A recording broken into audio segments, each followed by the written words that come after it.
നമുക്ക് ഈ ജീവിതത്തിൽ ഏറ്റവും ഇഷ്ടപ്പെട്ട സംഭവം ഏതാണെന്ന് ചോദിച്ചാൽ അത് യൂട്യൂബും ബിസിനസ്സും ഒന്നുമല്ല കേട്ടോ, യാത്രകളാണ്. അതിപ്പോൾ ഒരുപാട് ലോങ് വലിയ എക്സ്പെൻസൊക്കെ വേണമെങ്കിൽ ഒരുപാട് ലോങ് ആയിട്ട് പോകണമെന്നൊന്നുമില്ല. ചുമ്മാ അടുത്തുള്ളൊരു കടയിലേക്കോ അതല്ലെങ്കിൽ ഒന്നുമില്ലെങ്കിൽ ഞങ്ങളെ തൊട്ട് താഴത്തുള്ള പാടത്തേക്കായാലും മതി, വൈകുന്നേരം ഒന്ന് ചുമ്മാ അങ്ങനെ ഒന്ന് പോയിരുന്നാൽ അതൊരു വല്ലാത്ത വൈബാണ്.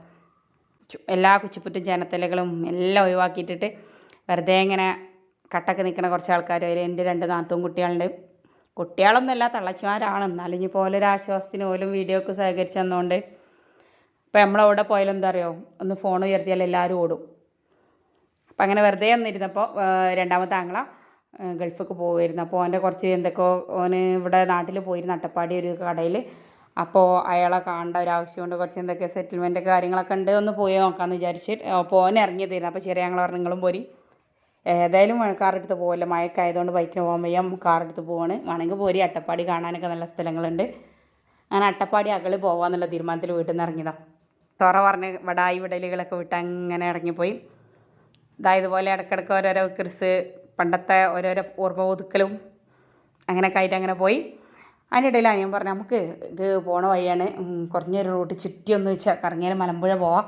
മലമ്പുഴ പറഞ്ഞപ്പോൾ ഞങ്ങളെല്ലാവരും പറഞ്ഞു എന്ത് മലമ്പുഴ എന്ത് കാണാൻ, ആ ഡാം ഇങ്ങനെ നിൽക്കണ നേരം കൊണ്ട് ഞങ്ങളടുത്തുണ്ട് ഒരു കെട്ടിങ്ങൽ, ഡാമൊന്നും അല്ലെങ്കിലും അതുപോലെയുള്ള ഒരു ഇത് ആക്കെ കണ്ടാൽ പോരെ, എന്താ മലമ്പുഴ ഡാം കാണാൻ. അപ്പോൾ പറഞ്ഞാൽ നല്ല വൈബാണ്, ഞാൻ പോയിക്കണ്, അവിടെ രക്ഷിയൊക്കെ ഉണ്ട്. രക്ഷി പറഞ്ഞപ്പോൾ പിന്നെ ഫോട്ടോസ് നോക്കിയപ്പം നാത്തൂമാർ പറഞ്ഞു ആ യക്ഷിൻ്റെ അടുത്തേക്ക് ഇപ്പോൾ തൽക്കാലം നിങ്ങൾ പോകണ്ട.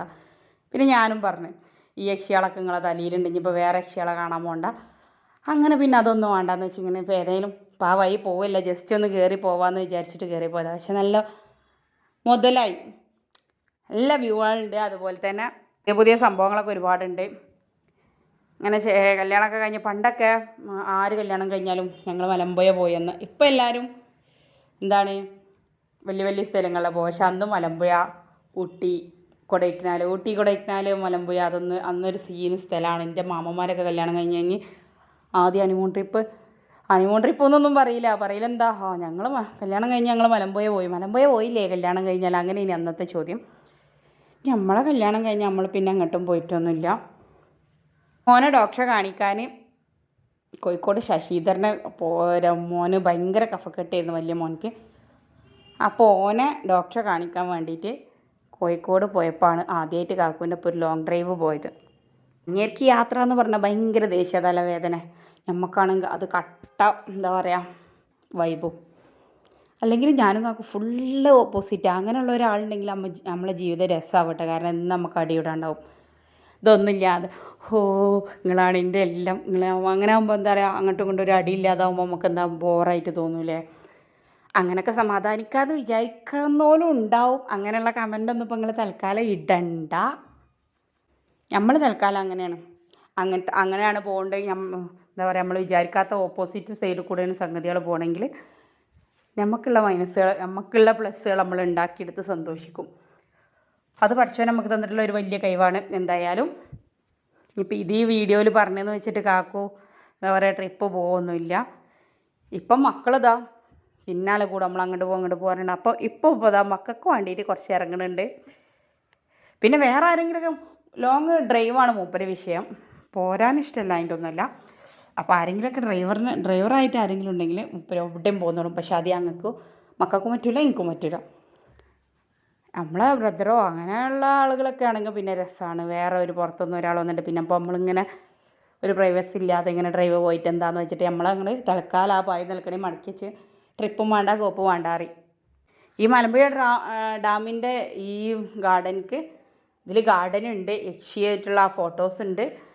പിന്നെ അതുപോലെ തന്നെ മൊത്തം കയറി കാണാൻ ഇങ്ങനെ മൊത്തത്തിൽ കവർ ചെയ്യണ ഒരു ട്രെയിൻ പോലെയുള്ളതുണ്ട്. കുട്ടികൾക്ക് പാർക്കുകൾ പല പല മോഡലുകൾ എല്ലാം ഉണ്ട്. റോപ്പ് വീലുണ്ട്, എല്ലാ സംഭവങ്ങളും എൻജോയ് ചെയ്യണവർക്ക് ഒരു ദിവസം ഫുള്ള് കറങ്ങാനുണ്ട്. ഞങ്ങൾ കൂടുതൽ ടൈമൊന്നും ഇവിടെ സ്പെൻഡ് ചെയ്തിട്ടില്ല. നല്ല മൊത്തത്തിൽ കറങ്ങി അടിച്ച് കണ്ടപ്പോഴേക്കിന് തന്നെ ഒരു 4-5 മണിക്കൂറായിട്ടുണ്ട്. പിന്നെ നൈറ്റ് ആകുമ്പോഴേക്കിന് പോകാം അട്ടപ്പാടി എന്ന് പറഞ്ഞതുകൊണ്ട് പിന്നെ അങ്ങനെ ഇത് മുകൾ ഭാഗത്തു നിന്നുള്ള ടോപ്പ് എന്നുള്ള വ്യൂ ആണ്.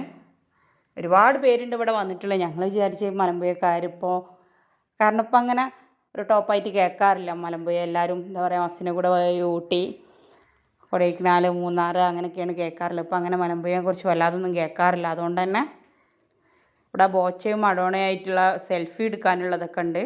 ഇവിടെ ഞങ്ങളിപ്പോൾ കുറച്ച് മുന്നേ ഇവിടെ വന്നപ്പോൾ ഭയങ്കര തിരക്കായിരുന്നു. ഇപ്പോൾ ആളൊക്കെ ഒഴിഞ്ഞിട്ടുണ്ട്. ഞങ്ങൾ പോയി വന്ന് രാത്രി തന്നെ ആ മലമ്പുഴ നട്ടപ്പാടി ആ ഭാഗത്തേക്കുള്ള ഹൈവേയിൽ മരം വീണിട്ട് ബ്ലോക്കായി. ഞങ്ങൾ തലനാരിക്ക് രക്ഷപ്പെട്ട്. ഈ ഐസ്ക്രീം ഇഷ്ടമുണ്ടോ നിങ്ങൾക്ക്? പണ്ട് ഞങ്ങളൊക്കെ സ്കൂൾ പഠിക്കുന്ന കാലത്ത് ഈ ഐസ്ക്രീമിന് 2 രൂപയായിരുന്നു കേട്ടോ. ഉമ്മാൻ്റെ കൈയും കാലും പിടിച്ചാണ്ട് ഒരു 50 പൈസ സ്കൂളിൽ പോകുമ്പോൾ കിട്ടുള്ളൂ. കാരണം അന്നൊക്കെ 10 പൈസക്ക് മിഠായി ഉണ്ടാവും. 50 പൈസക്ക് എന്താ എനിക്ക് 10 മിഠായി കിട്ടൂല, മതി അറിയും. എന്നിട്ട് 4-5 ദിവസത്തെ 50 പൈസ കൂട്ടി വെച്ചിട്ടാണ് ഈ ഒരു മിഠായി വാങ്ങുക. അന്ന് സ്കൂളിൽ ഉച്ചയ്ക്ക് വിടുന്ന ടൈമിൽ ഇന്നത്തെ പോലെ അത്ര വലിയ കൺട്രോളിങ് ഒന്നും ഇല്ലല്ലോ. സ്കൂൾ വിടുന്ന ആ ടൈമിൽ ഇതിൻ്റെ ഐസ്ക്രീമിൻ്റെ ആൾ വരും.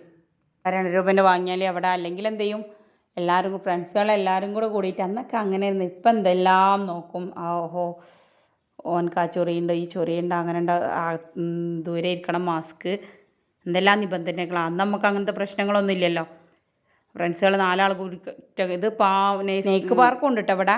പക്ഷേ ഒരുവിധം കൂടുകളൊക്കെ കാലിയായിട്ട് കിടക്കുകയാണ്. എന്നാലും വലിയ വലിയ മലമ്പാമ്പ്, പെരുമ്പാമ്പ്, രാജവമ്പാല, ഇതൊക്കെ ചേനത്തണ്ടൻ, പച്ചിലിപ്പാമ്പ്, അങ്ങനെ ഒരുപാട് എന്താ പറയുക, അത്യാവശ്യം ഇതൊക്കെ വിഷമില്ലാത്ത പാമ്പുകളാണ്. ഇനി ഉൾഭാഗത്തേക്കാണ് വിഷമുള്ള പാമ്പുകൾ.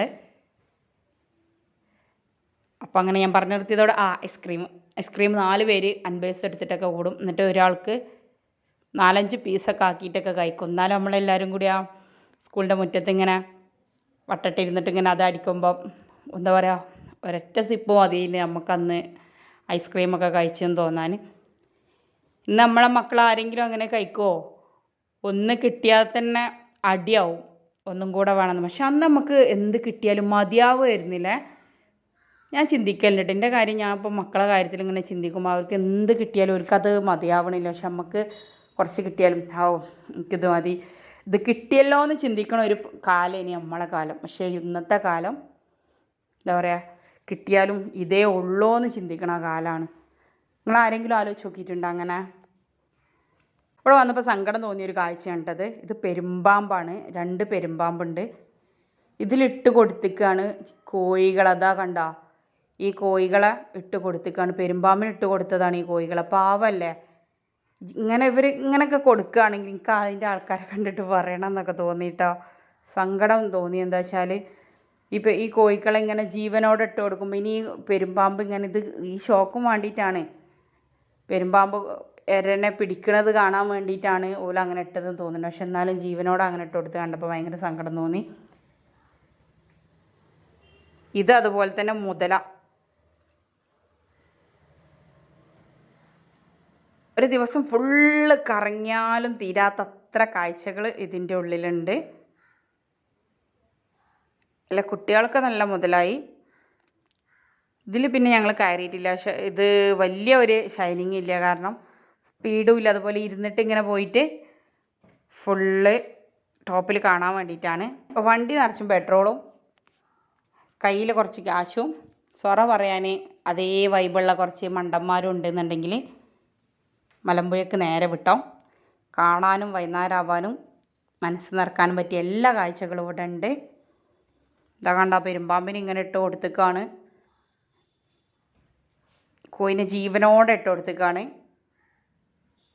അപ്പം അങ്ങനൊന്നും ആരും ചെയ്യരുതല്ലേ. മലമ്പുഴ പോയ ആരെങ്കിലും ഈ വീഡിയോ കാണുന്നുണ്ടെങ്കിൽ നിങ്ങൾ മുമ്പ് കണ്ടപ്പോൾ മലമ്പുഴ ഇതുപോലെ ആയിരുന്നോ അല്ലയോ എന്നുള്ളത് കമൻറ്റ് ചെയ്യുക കേട്ടോ. അപ്പോൾ ഇനി പോകാൻ ആഗ്രഹിക്കുന്നുണ്ടെങ്കിൽ അവിടെ ഒന്നും കാണാനില്ല എന്ന് വിചാരിച്ചിട്ട് ആരും പോവാതിരിക്കണ്ട. നല്ല കിടിലൻ കാഴ്ചകളുണ്ട്, ഒഴിഞ്ഞ് മാറിയിരിക്കാൻ നല്ല വൈബ് സ്ഥലങ്ങളുണ്ട്. ഇടയ്ക്കൊക്കെ ഒരു യാത്രയൊക്കെ പോയി പൈസ ഇങ്ങനെ ഉണ്ടാക്കി വെക്കണ്ട. ഇന്ന് ഞാനോ നാളെങ്ങളോ ഒന്നും അറിയില്ല. ഉള്ള കാലം മനസ്സൊക്കെ ഒന്ന് സ്വസ്ഥമായിട്ട് വിടാൻ ബിസിനസ് മാത്രം പോരെ, ഇതൊക്കെ തന്നെ വേണം. അസ്സലാമു അലൈക്കും.